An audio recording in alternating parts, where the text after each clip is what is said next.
मला तरी वाटतं की उद्योगधंद्यांमध्ये जास्त संधी भेटतात, एक आपलं वेगळं स्थान निर्माण करण्याची संधी तिथे भेटते, त्यामुळे नक्कीच बिझनेस करणं हे चांगलं असतं। फक्त हॉटेल ग्रँड प्रभूलाच नाही, तुम्ही जिथे कुठेही जाणार ना तर तिथे एकदा नक्की किचन बघा की नक्की कोणत्या किचनमधनं माझं फूड येणार आहे, ते काय प्रिकॉशन्स घेताय, काय काळजी घेताय, का फक्त बनवून आणि तुमच्यासमोर फूड आणून देताय, आलं 2 मिनिटात फूड व तुम्ही खुश होता, तसं नाही। आपलं प्रिपरेशन कोणत्या पद्धतीचं आहे, कोणत्या किचनमधनं फूड येतंय, ते किती स्वच्छ आहे, या सर्व गोष्टी तुम्ही बघितल्या पाहिजे। मित्रांनो नमस्कार। काही वर्षांपूर्वी हॉटेल व्यवसाय म्हटलं की अनेक जण त्याकडे वेगळ्या दृष्टीने बघायचे। हॉटेल व्यवसाय आपला नाही किंवा ज्याला काहीच जमत नाही त्याने हॉटेल व्यवसाय सुरू करावा असं मानलं जायचं। परंतु मित्रांनो आता हाय एज्युकेटेड मुलं सुद्धा या व्यवसायात उतरत आहेत। तर आपण आता सध्या मालेगाव जवळच्या मुंगसे गावातील हॉटेल ग्रँड प्रभूमध्ये आलेलो आहोत आणि आपल्यासोबत तरुण उद्योजक आहेत वत्सल पवार। तर आपण आता त्यांच्यासोबत चर्चा करू आणि हॉटेल व्यवसायामध्ये कशी संधी आहे किंवा त्यांना हॉटेल व्यवसायात येण्याची का उर्मी मिळाली हे आपण जाणून घेऊ। दादा नमस्कार, आपलं स्वागत आहे। नमस्कार, मी वत्सल पवार, हॉटेल ग्रँड प्रभूचा संचालक। दादा नक्कीच तुम्ही म्हटलं की चांगले शिक्षित मुलं आता आजकाल या बिझनेसमध्ये येत नाही, पण आता कन्सेप्ट खूप चेंज झालेले आहे की सर्व शिक्षित मुलं आता आपले सर्व मराठी मुलं सर्व धंद्यांकडे वळू लागले आहेत आणि येत आहेत। आता माझंही शिक्षण तुम्ही म्हणणं बॅचलर ऑफ इंजिनिअरिंग झालेलं आहे इन्फॉर्मेशन टेक्नॉलॉजीमध्ये आणि MBA इन मार्केटिंग झालेलं आहे। तर अनेक संधी होत्याच, पण मग त्या संधींबरोबर ही संधी जास्त मोलाची वाटली की आपण आपलं एक स्वतःचं हॉटेल टाकू शकतो आणि त्याला चांगला रिस्पॉन्स भेटू शकतो, हा आत्मविश्वास होता, त्यामुळे मी या बिझनेसमध्ये आलो।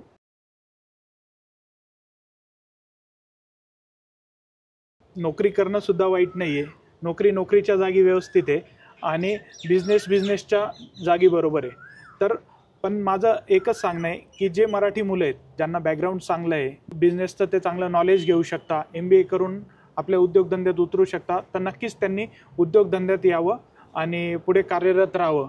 इथे मला तरी वाटतं की उद्योगधंद्यांमध्ये जास्त संधी भेटतात, आपण जे कार्य करतोय त्यात आपल्याला एक आपलं वेगळं स्थान निर्माण करण्याची संधी तिथे भेटते, त्यामुळे नक्कीच बिझनेस करणं हे चांगलं असतं।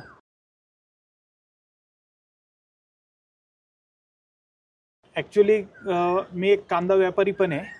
कांदा व्यापार करत असताना आपला कांदा डोमेस्टिक आणि एक्सपोर्ट दोघं ठिकाणी जातो आणि हे सर्व करत असताना एक असाही बिझनेस पाहिजे की ज्यातून आपल्याला आशीर्वादही भेटले पाहिजे।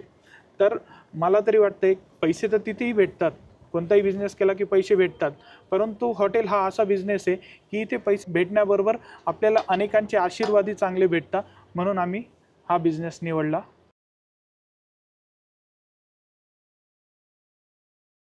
स्पर्धा तर आता प्रत्येक बिझनेसमध्ये, आता हॉटेल बिझनेसमध्ये पण भरपूर स्पर्धा आहे, तर त्यात टिकण्यासाठी आपण आपला एक हायजेनिक किचन बनवलं आहे आणि त्या किचनमध्ये आपण रेग्युलर पेस्ट कंट्रोल वगैरे ह्या सर्व गोष्टी करून घेत असतो आणि आपल्या किचनमध्ये आर्टिफिशियल कलर्स वगैरे या गोष्टी आपण आवर्जून टाळतो, ह्या गोष्टी आपण येऊच देत नाही, जेणेकरून कस्टमरच्या आरोग्याला धोका निर्माण होईल असं आपल्याला काहीच करायचं नाही आहे। जेवण केल्यानंतर कस्टमरने आपल्याला चांगले आशीर्वादच दिले पाहिजे, ही आपली त्याबद्दलची भावना आहे।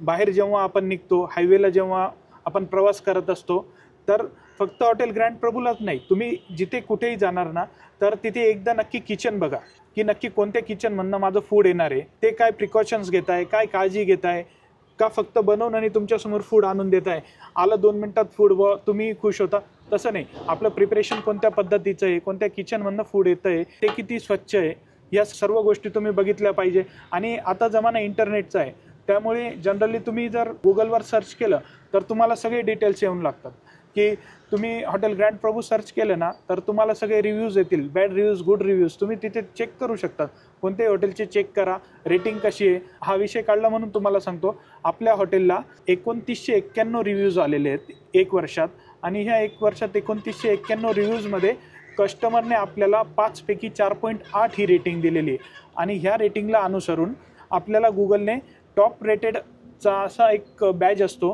की तुम्ही आत्ताही गुगलला जाऊन चेक करू शकता, गुगल मॅप्स ओपन करा आणि त्याच्यावर हॉटेल ग्रँड प्रभू टाका, तिथे तुम्हाला हॉटेल ग्रँड प्रभूच्या खाली टॉप रेटेड असा सिम्बॉल येईल। ही खूप अभिमानाची गोष्ट आहे आणि ह्या 1 वर्षात आम्ही ती मिळवली, त्याबद्दल सर्वांचे धन्यवाद।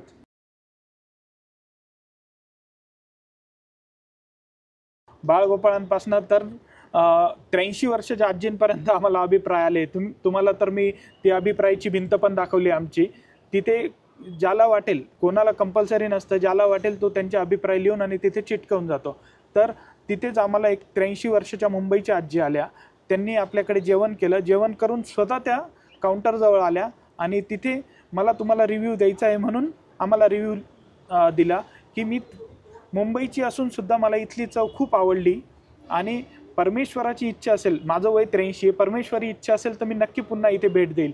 असं म्हणजे अतिशय भावनिक हे होतं आणि ही कौतुकाची थाप आम्ही शेवटपर्यंत विसरणार नाही. आणि हे जेव्हा कस्टमर सांगतात ना, तेव्हा खूप प्रेरणा आणि काम करण्याचा उत्साह येतो. आणि त्यानंतर त्या आजी 4दा आपल्या रेस्टॉरंटला आल्या. हीच आपल्या कामाची पोचपावती आहे.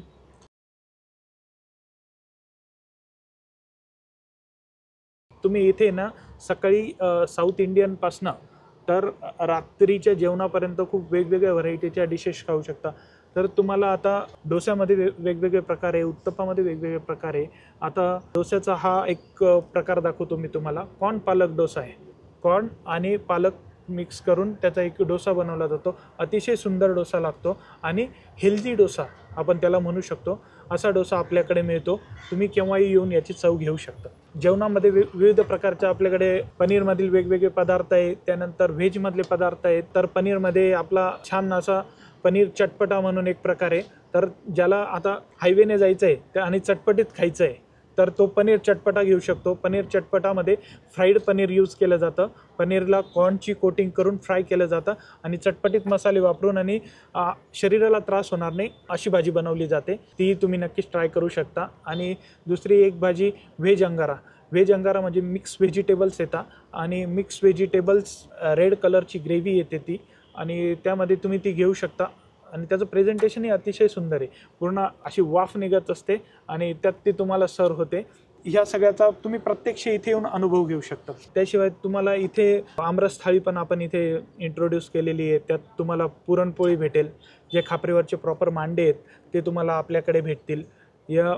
आणि पुरणपोळी थाळीमध्ये तर सर्व प्रकार तुम्हाला माहितीच आहे जे आपल्याला घरी भेटता. सार, भात, पापड, कुरडई, ठेचा, पुरणपोळी, रस या सर्व गोष्टी तुम्हाला त्यात येतील आणि तुम्ही इथे मनसोक्त त्या खाऊ शकता. त्यानंतर महाराष्ट्रीयन मेनू आहे. महाराष्ट्रीयन मेनूमध्ये तुम्ही पिठलं, झिरकं म्हणजे आपलं शेंगदाण्याचं बट्टं जे आपल्या लँग्वेजमध्ये आपण म्हणतो ते तुम्ही इथे आस्वाद घेऊ शकता.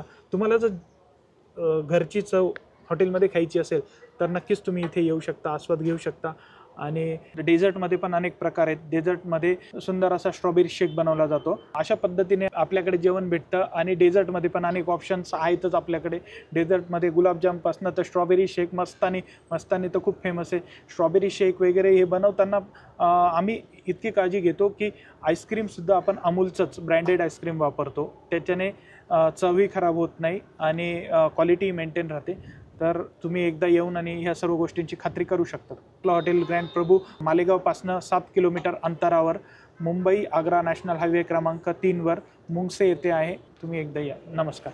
तर मित्रांनो, खास आपण मालेगाव जवळच्या हॉटेल मुंगसे येथे आलो होतो आणि हे जे तरुण उद्योजक आहेत त्यांचा याविषयी अनुभव आपण जाणून घेतलेला आहे. जे उच्च शिक्षित आहेत, ज्यांना काही उद्योग व्यवसाय सुरू करायचा आहे त्यांच्यासाठी हा विषय खूप महत्त्वाचा ठरणार आहे. तर मित्रांनो, तुम्ही जर मालेगावला आलात तर या हॉटेलला एकदा जरूर भेट द्या. धन्यवाद.